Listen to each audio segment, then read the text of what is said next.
Hello, my loves, and welcome to the last reading of the week. Today, we're going for basically how is it that you can be fully seated in the power of you, in the cosmic being that is you, the God that is you. We're going to start out with the in-bulk deck from the Seasons of the Witch series.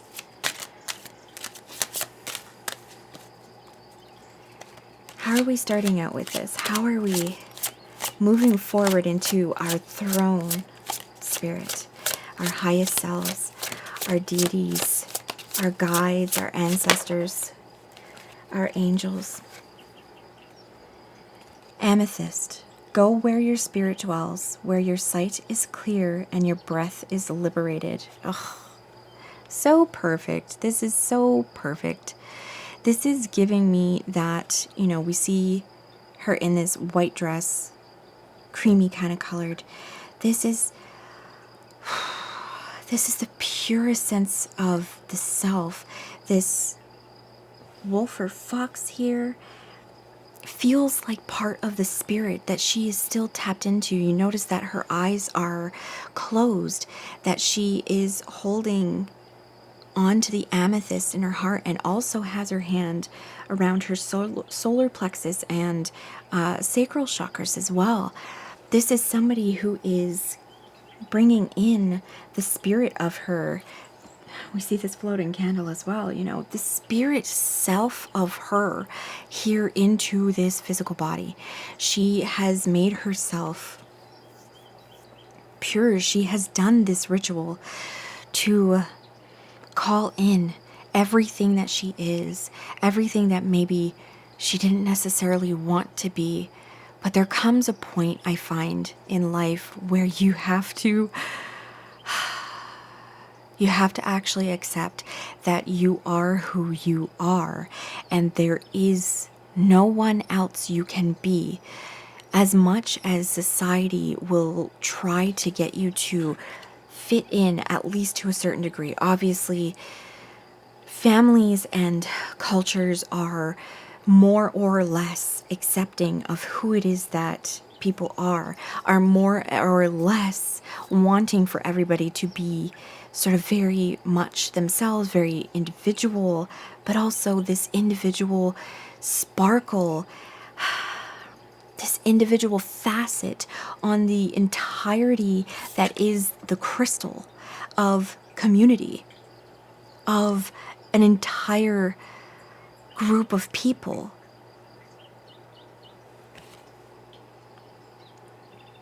So very beautiful. I'm also getting the message that this is something that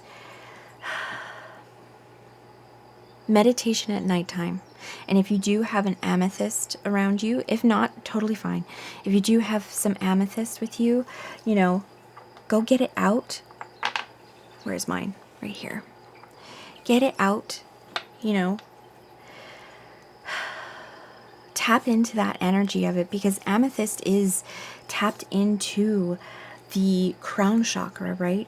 This connection that we have to our highest selves, to the universe and the cosmos as a whole. So again, you don't need to have physical things. You can just tap into your connection through your crown to wear your crown. And I'm also seeing this now. She has the crescent moon in her hair like a crown. Beautiful, beautiful, beautiful, beautiful. We are going to keep up in the stars and the sky with the Alchemy of the Spirit deck.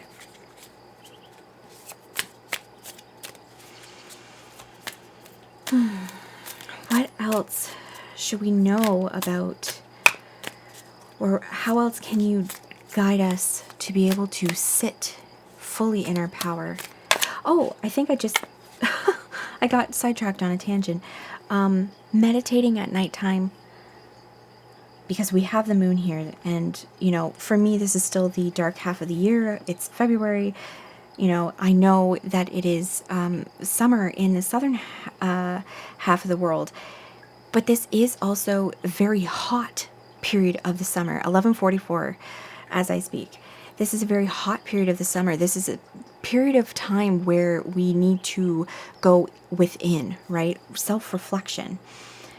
She's got her eyes closed. She's looking within herself. So meditation at nighttime is what I am hearing.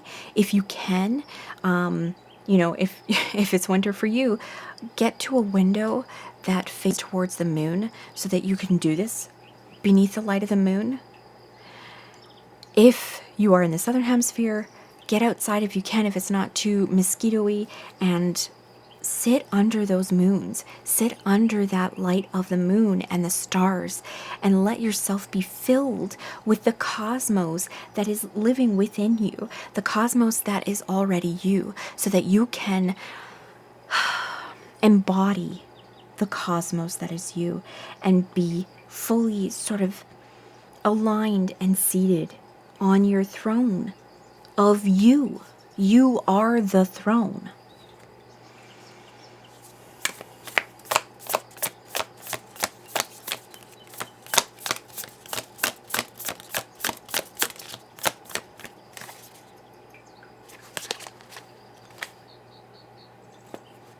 Okay, I'm just putting these back.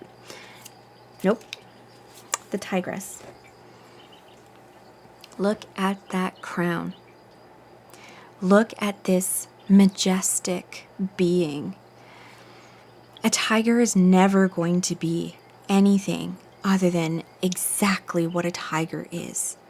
And that is what you need to be. Look at her on the crescent moon. We very much need to be doing this beneath the light of the moon. Whether you do ritual or you just meditate and receive what it is that you need to know about being fully yourself.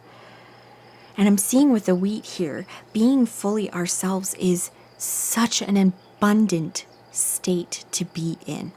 It is such an abundant way to live that there is no way that you are not going to be physically manifesting abundance for yourself in your world. And I mean abundance in every sort of way.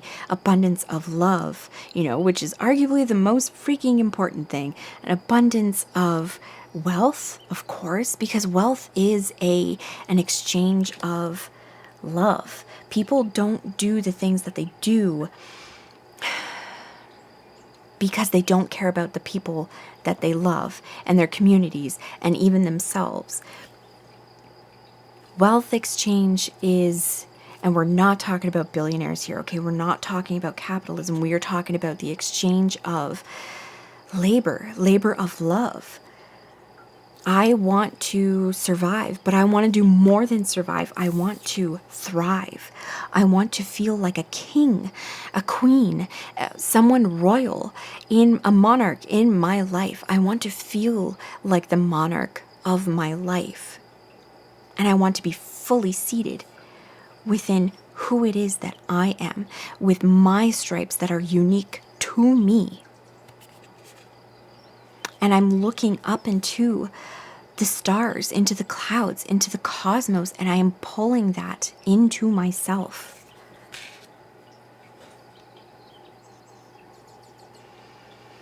Okay, I'm going to pull some tarot from my When Women Had Wings deck.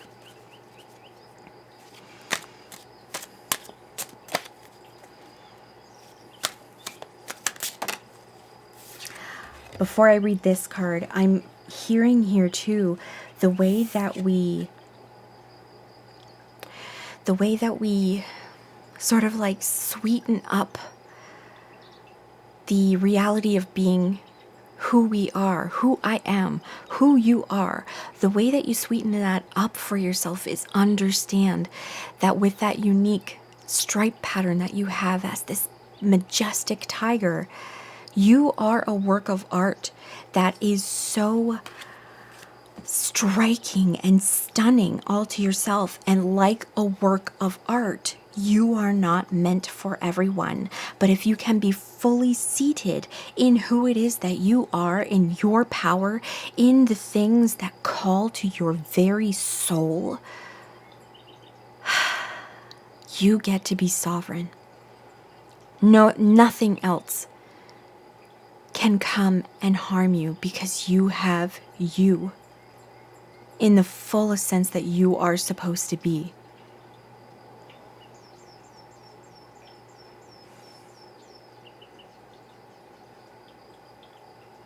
And let's face it too, a tiger is a apex hunter. There's nothing else that can hunt them. They rule the area that they claim for themselves. And I'm hearing right now too, I'm just drawn to the clause.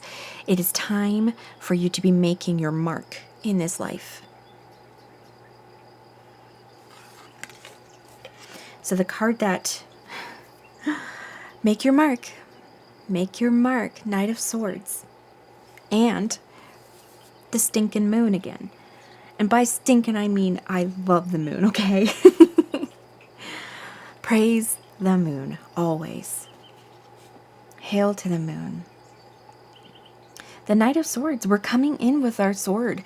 We are coming in fast and precise and decisive with this energy of knowing exactly who we are and how we want to make our mark in this world. And it is time to come in and make that mark, to do the thing that you have come here to do, that you have chosen. You moon child, you child of the cosmos, you infinite being of spirit. You have chosen to come here to do something on this earth. And I don't mean that this has to, I never mean it. I don't mean that this has to be something that is on the world stage. This could be as simple as being a very good parent to your children and helping teach the next generation through your children how to be good people in this world, right? It could be as simple as that. It could be as simple as being somebody who rescues animals and works with the other animals, the other beings, the other furry people of this planet, right? It can be working within your community in whatever capacity it is. But it is time to make your mark. It is time to see that you have everything you need seated in this power of yours, crowned in this power of yours to do what you need to do to make your mark, to bring in spirit here that has chosen to live as you in this life and do what that spirit, that part of, your higher self, your deepest self desires to do in this world. We very much need, I'm being called to say this, there's, confirmation burp. There has been videos that have been popping up on my timeline on YouTube about, we are basically calling in a renaissance right now with all the darkness and nastiness that is in the world right now. We're coming up to a time where there's going to be a renaissance again. And of course, I mean that in the arts and everything, but that is not the only thing that people in at the time in Europe in the Renaissance were doing. They were doing maths, sciences. It led to the Enlightenment in Europe, right? You got to do what you came here to do. You have to be somebody who can light your candle and shine it for others to light their candles as well. As the highest sort of like embodiment of who you are. No more time for hesitating. No more time for caring. If this world at this point in time has shown us anything, is that life is so very, very short and can be shortened by others who are exerting their desire for power over people. You need to do what it is that you do in order to not have power over people, but to bring light to the world by being exactly who you are.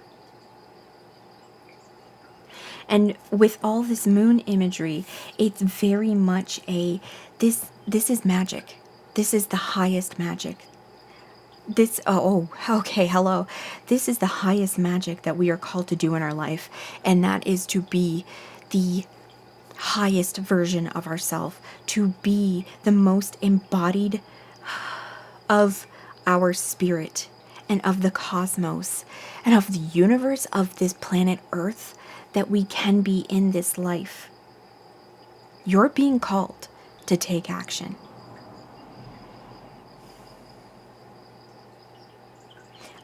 That's the message. We're not, beautiful, beautiful, beautiful, beautiful. Also, I just want to tell you, stay cute while you do this. Just be adorable like this little kitty here. But be so yourself. Be so gentle about this too.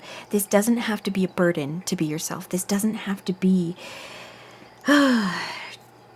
pressure. This is you being expansive within yourself and following your dreams and your desires that you have had. I'm telling you right now, I know you've had these desires for your entire life. As soon as you have figured out sort of the things that you were drawn to, you've known exactly who you are. And now is the time to be that, because we need everybody to be who they are. 11:55 as I say that. Thank you so much for being here for this beautiful, beautiful reading. Oh, I love you so much, and I will see you in the next one. Bye.